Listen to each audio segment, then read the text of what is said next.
कभी कभी कुछ सफ़र मंजिलों के लिए नहीं बल्कि खुद को पाने के लिए किए जाते हैं, और ये एक ऐसा ही सफ़र है जो मैं आज करने जा रहा हूँ। ये सफ़र है अज़रबैजान से कज़ाकिस्तान जाने का, जहाँ मैं कज़ाकिस्तान में एंट्री फ्लाइट और लैंड बॉर्डर से नहीं बल्कि सी पोर्ट से करूँगा, वो भी एक कार्गो शिप से पूरा कैस्पियन सी पार करके। अक्सर लोग इस रूट से आना अवॉइड करते हैं, स्पेशली जब आप सोलो ट्रैवल कर रहे हो, और मुझे अपना सोलो ट्रैवल का एक्सपीरियंस नेक्स्ट लेवल ले जाने के लिए मैंने डिसाइड किया इस अलग रूट से जाने का। और मज़े की बात ये थी कि कोई भी इंडियन व्लॉगर ने ये रूट पर व्लॉग नहीं किया। मैंने बहुत ढूंढी वीडियोस बट कोई भी इंडियन नहीं मिला। ये रूट आपको कोई टूरिस्ट गाइड सजेस्ट नहीं करेगा, क्योंकि कब शिप आएगा कब जाएगा इसकी कोई टाइमिंग्स नहीं है, कुछ फिक्स नहीं है। बस शिप चलने से 12 घंटे पहले आपको इन्फॉर्म किया जाएगा कि आज शिप का डिपार्चर है इस टाइम पे। इस सफ़र में मुझे 2 दिन भी लग सकते हैं, और वो 2 दिन मुझे रहना होगा बिना इंटरनेट और नेटवर्क के। ये एक बहुत ही अलग एक्सपीरियंस होने वाला है, तो वीडियो पूरी देखना। और मेरे चैनल पर 500 सब्सक्राइबर्स होने वाले हैं पूरे, तो जिन्होंने नहीं सब्सक्राइब किया प्लीज़ सब्सक्राइब, ताकि मैं ऐसे ही इंटरेस्टिंग व्लॉग्स आपके लिए बनाता रहूं।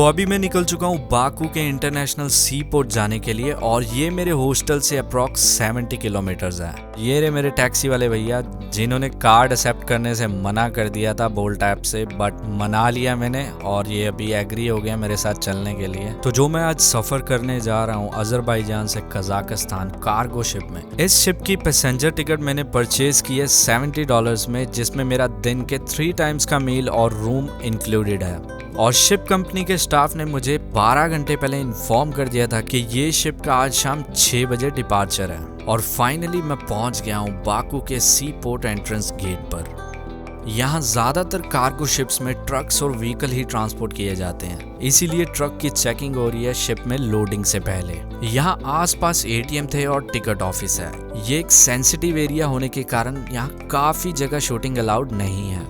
मैंने ऑनलाइन टिकट परचेज की थी और सिक्योरिटी चेक करवा के इन्होंने मुझे भेज दिया वेटिंग एरिया में, जहां ऑलरेडी लोग बैठे हुए थे जिन्होंने तुर्कमेनिस्तान जाना था। और मेरे साथ थे एक टर्किश पैसेंजर जिन्होंने मेरे साथ कज़ाकिस्तान जाना था। बाकी सब ट्रक ड्राइवर्स थे।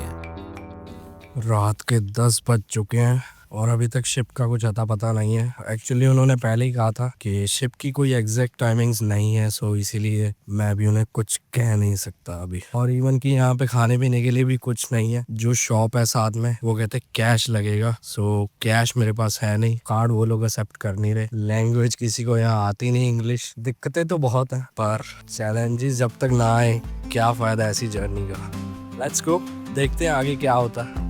और फाइनली 6 घंटे वेट करने के बाद सिक्योरिटी ऑफिसर्स ने बुलाया और हमें एक गाड़ी ने एस्कॉर्ट किया जो हमें पहुंचाएगी फेरी टर्मिनल तक। पर उससे पहले हुई इमिग्रेशन और सिक्योरिटी चेक, और इसके बाद हम पहुंच गए फेरी टर्मिनल। इन्होंने मेरा पासपोर्ट सबमिट कर लिया और कहते ये आपको मिलेगा कज़ाकिस्तान पहुंच के। मतलब ये मुझे थोड़ा स्ट्रेंज लगा, बट मैंने इन पे ट्रस्ट किया और पासपोर्ट सबमिट कर दिया। मैं भी इनको डर हो के रास्ते में छलांग वलांग ना लगा दें।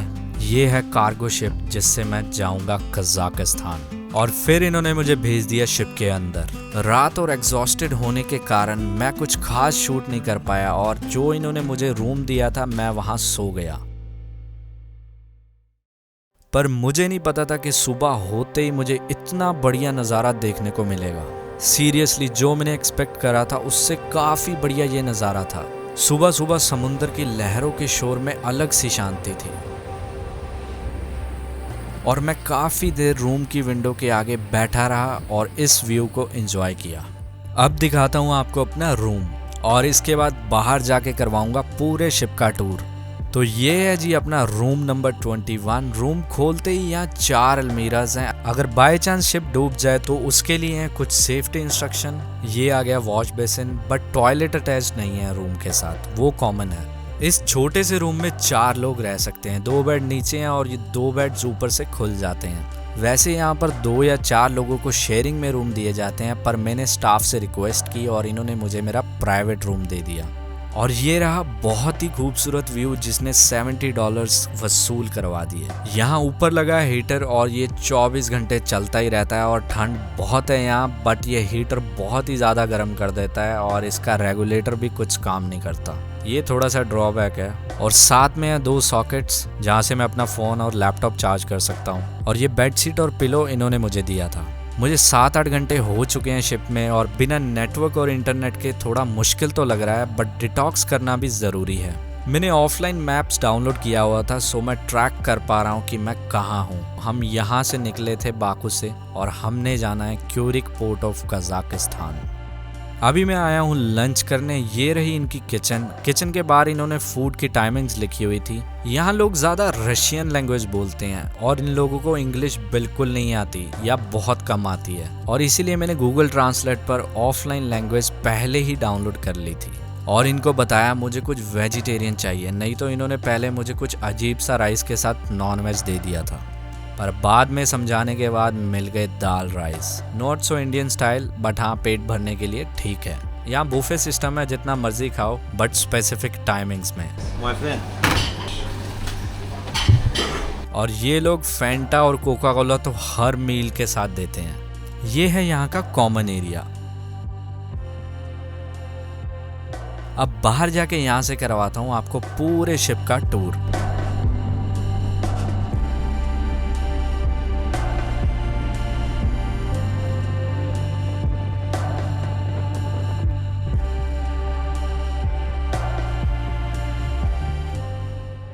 चेक करो बाहर का व्यू। आप इसे कोडेला जैसे बड़े क्रूज के साथ कंपेयर मत करना, क्योंकि वो स्पेशली पैसेंजर शिप्स होते हैं और ये कार्गो शिप है, इसीलिए टेक्निकली ज़्यादा एक्सपोज्ड है और थोड़ा रॉ भी है दिखने में। पर ये कार्गो के साथ साथ पैसेंजर शिप भी है। ये वही जगह है जहाँ मैंने कल रात सीढ़ियों से एंट्री ली थी इस शिप में। यहाँ हवा इतनी तेज़ चल रही है ना, और दूर दूर तक समंदर में कुछ दिखाई नहीं दे रहा।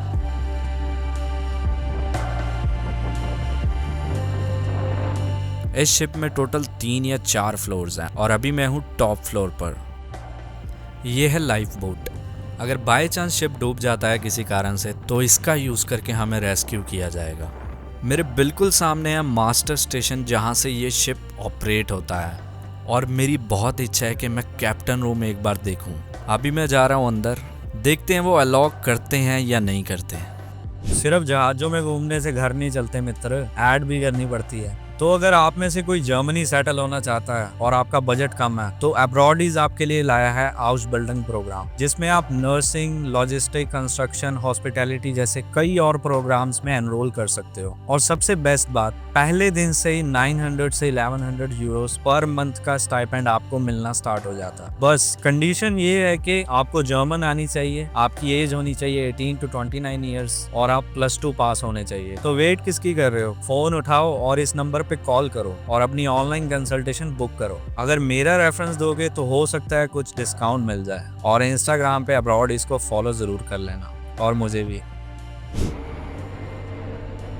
कैप्टन रूम देखा मैंने, इतना ज़्यादा बढ़िया लगा मुझे कैप्टन रूम देख के, बट वहाँ पे वीडियो शूट करने की परमिशन नहीं थी।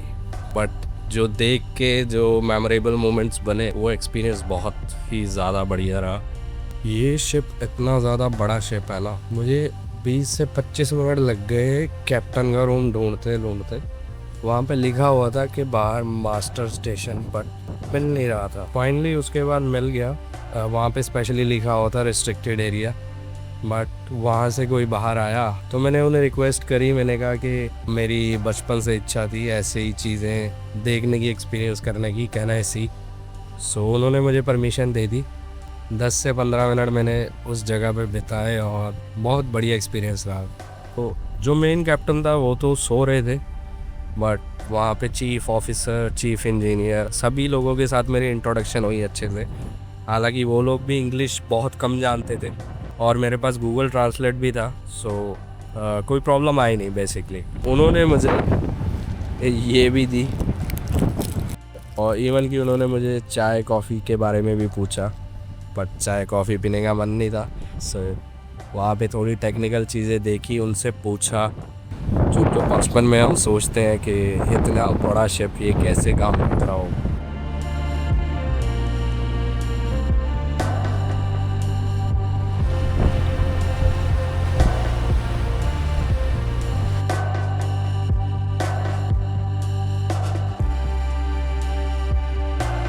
तो अभी शिप में बैठे हुए कम से कम 12 घंटे हो गए मुझे, और देखते हैं कितनी देर में आगे पहुंचते हैं। इन्होंने 20 घंटे का टाइम बोला था, तो बट यहाँ पे लोग बता रहे हैं कि थोड़ा ज़्यादा टाइम भी लग सकता है, कल सुबह तक भी पहुंच सकते हैं। तो ये पूरा कैस्पियन सी पार करके हमने पहुंचना है कज़ाकिस्तान। अब तक का जो एक्सपीरियंस मेरा रहा बहुत ही बढ़िया रहा, क्योंकि एक तो इन्होंने मुझे पर्सनल रूम दे दिया, जबकि बाकी सारे लोग ऑलमोस्ट 3 या 4 की शेयरिंग में रह रहे हैं, कई लोग 2 की शेयरिंग में भी रह रहे हैं।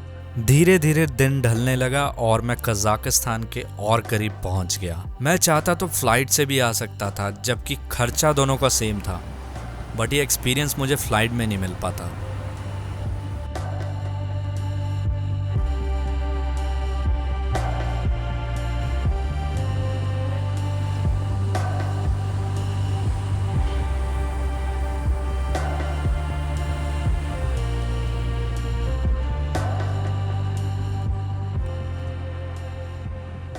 ये देखो सैमसंग वालों, जूम चेक करो एक बार।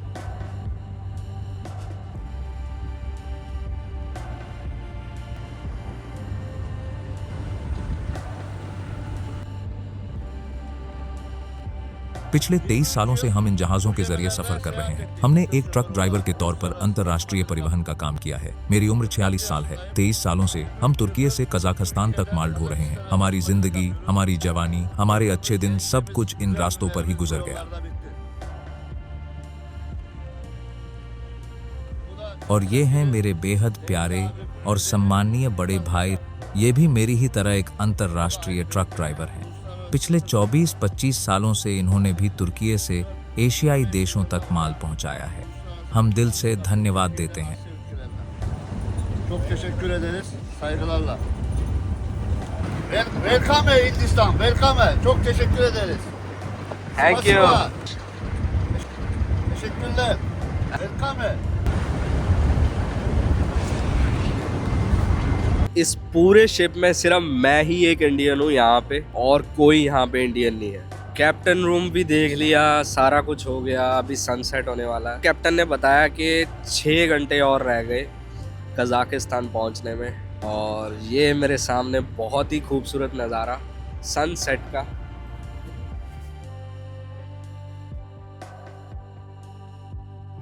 ये एक मेरी लाइफ का ऐसा एक्सपीरियंस है कि मैं कभी भूल नहीं पाऊंगा। ये एक पूरा ट्रिप, 1 महीने का ट्रिप, इतना यादगार बन के रह गया है। अभी मेरी 2 कंट्रीज और बची हैं, कजाकिस्तान और उज़्बेकिस्तान। मतलब मैं बता नहीं सकता, आपको खुद आके यहाँ एक्सपीरियंस करना पड़ेगा। It's unforgettable moment, unforgettable. बहुत ही टफ मोमेंट्स थे। 6 से 7 घंटे मैंने शिप की वेट की है, क्योंकि शिप की यहाँ कोई टाइमिंग्स नहीं होती। आपको 12 घंटे पहले बताया जाएगा कि इस दिन शिप आएगा, इस टाइमिंग पे शिप आएगा, बट उससे भी ज़्यादा टाइम लग जाता है। जो ये ट्रिप मैं कर रहा हूँ, ये मैंने किसी का कॉपी नहीं किया। ये ट्रिप मैंने खुद डिज़ाइन किया गूगल मैप्स खोल के। पहले मेरा प्लान था कि Uzbekistan, Kazakhstan, then Azerbaijan, then Dubai, but मैंने ये उल्टा कर दिया, सारा रिवर्स कर दिया। बिकॉज उसका रीज़न ये है, अज़रबैजान से कजाकिस्तान शिप जा सकता है, बट कजाकिस्तान से अज़रबैजान शिप नहीं जा सकती। वो आज से 4 से 5 साल पहले जाता था। कोरोना के बाद वो चीज़ बंद कर दी गई है। मे बी पैसेंजर फेरी नहीं आती। मतलब जो इन्फॉर्मेशन मैंने निकाली यहाँ के लोगों से कांटेक्ट करके, तो उस बिहाफ पे ये मैं इन्फॉर्मेशन आप लोगों को दे रहा हूँ। आसपास के लोगों से कांटेक्ट करके कम से कम 15 दिन की मेरी प्लानिंग लगी है इस ट्रिप में। सनसेट ऑलमोस्ट हो चुका है और कुछ ही देर में अंधेरा होने वाला है। यहाँ के स्टाफ ने बताया कि हम 2-3 घंटों में कजाकिस्तान पहुँच जाएंगे, और फाइनली कुछ देर बाद अंधेरा हो गया और मुझे रियलाइज़ हुआ कि ऐसा व्यू पता नहीं अब मैं कब देख पाऊँगा। और शिप में अनाउंसमेंट हो गई कि हम क्यूरिक पोर्ट पहुँचने वाले हैं। तो मैंने बैग पैक करना स्टार्ट किया और मैंने अपना पासपोर्ट कलेक्ट किया और आ गया बाहर। पूरे 24 घंटे के सफ़र के बाद मैं फाइनली पहुँच गया कजाकिस्तान, और ये है मेरे सामने क्यूरिक पोर्ट। अब वक्त आ गया है कि उसी रास्ते से नीचे जाने का अपना 20 किलो का बैग उठा के फाइनली मैं नीचे पहुंच गया। पर यहाँ काफ़ी सारे ट्रक्स खड़े थे और थोड़ी ही दूर मुझे आर्मी ऑफिसर दिखे और उन्होंने हमें इमिग्रेशन तक एस्कॉर्ट करवाया। मुझे एक्सपेक्टेड था कि हम सुबह तक पहुंचेंगे, पर रात को ही पहुंच गए। सो देखते हैं आज कहाँ स्टे करना है। और अभी मैं खड़ा हूँ इमिग्रेशन के बाहर। तो दोस्तों इमिग्रेशन पे तो कैमरा अलाउड नहीं था, इसीलिए मैं ये वीडियो अपनी कार में बना रहा हूँ। पहले तो उन्होंने मुझे अलग कैबिन में बिठाया और मुझसे तरह तरह के सवाल पूछे कि इस रूट से क्यों आए हो। तो मैंने उन्हें समझाया, मैंने कहा कि मैं यूट्यूबर हूँ और जस्ट शिप का एक्सपीरियंस करना चाहता था, इसीलिए मैं आया हूँ। और उन्होंने मुझसे पूछा क्या करते हो, कौन से शहर से आए हो, कितने दिन के लिए कजाकिस्तान हो, मतलब बहुत सारे ऐसे सवाल पूछे उन्होंने। और मैं पहली बार ऐसी सिचुएशन में था क्योंकि आज तक कोई इमिग्रेशन ऑफिसर ने मुझसे ऐसा कुछ नहीं पूछा, और वो भी इतना डिटेल में। उसके बाद उन्होंने मुझसे मांगी कजाकिस्तान से एग्जिट के टिकट, जो मेरे पास नहीं थी क्योंकि मैंने कजाकिस्तान से उज़्बेकिस्तान बाय लैंड बॉर्डर जाना था। उनको ये चीज़ की प्रॉब्लम हो गई कि आपके पास टिकट नहीं है, हम आपको कैसे एंट्री दें। लाख सवाल उन्होंने फिर पूछ लिए मेरे से, और फिर मैंने उनको दिखाई उज़्बेकिस्तान से इंडिया की टिकट। तो जाके उनको थोड़ा यकीन हुआ कि हाँ बंदा जेन्युइन ट्रैवलर है और ये एग्जिट करेगा हमारे देश से। ऑफिसर ने मुझे अपना व्हाट्सएप नंबर दिया और बोला कि आप कैसे भी एग्जिट करो, फ्लाइट से करो, बाय लैंड करो, जैसे मर्जी करो, आपने मुझे टिकट ज़रूर भेजनी है। मैंने कहा ठीक है, मैं भेज दूंगा टिकट, कोई प्रॉब्लम नहीं उसमें तो। और उन्होंने मुझे एक A4 साइज़ का पेपर दिया और उन्होंने मेरे दोनों फ़ोन का IMEI नंबर नोट करवाया, बाई चांस अगर बंदा इधर उधर हो जाए तो इसको ट्रैक कर पाएँ। तो मैंने वो भी लिख दिया, मैंने उनके साथ कोऑपरेट किया और फाइनली वो सेटिस्फाई हो गए। और उसके बाद उन्होंने मेरा पासपोर्ट स्टैम्प किया और मैं थैंक यू बोल के बाहर आ गया और ऑफिशियली मेरी कजाकिस्तान में एंट्री हो गई। चलो स्टैम्प हो गया, पासपोर्ट सब हो गया, पर उसके बाद भी मेरी मुश्किलें कम नहीं हुई क्योंकि मुझे एक्सपेक्टेड नहीं था कि मैं रात को इतनी लेट नाइट पहुंचूंगा।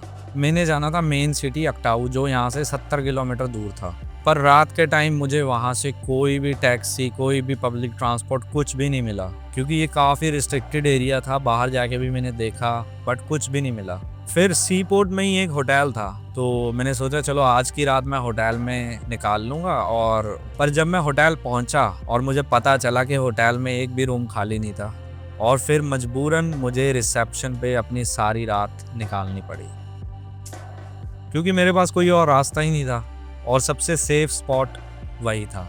और फिर मैंने डिसाइड किया कि चलो 6-7 घंटे ही पड़े हैं और मैंने वहीं रुकना ज़्यादा सही समझा क्योंकि ठंड भी बहुत ज़्यादा थी, माइनस में टेम्परेचर था।